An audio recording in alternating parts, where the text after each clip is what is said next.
আসসালামাইকুম। অবশ্যই আমাদের কাজ শেষ হলো। এই দেখছেন, এটা একটা প্যানের আর একটা পানির, ওটাও পানির ওপাশে ফুটা রাখছি ভবিষ্যতে ক্লিয়ার করার জন্য। এটা হচ্ছে পানির লাইন চলে গেছে এই দিক দিয়ে, আর এটা হচ্ছে ময়লা।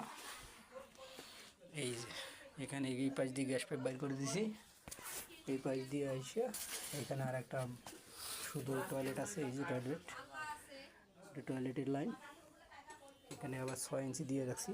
এখান থেকে শুরু, এখান থেকে 6 ইঞ্চি দিছি, আমাদের লাইন চলে গেছে। এটা হচ্ছে গোসলখানা, শুধু এখানে পানির লাইন দিয়ে রাখছি। পাশ দিয়ে নিয়ে ওখানে পানি ওখান থেকে শেষ।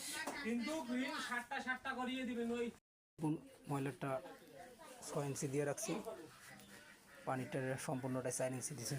কেমন হয়েছে কমেন্টে বলবেন। ধন্যবাদ।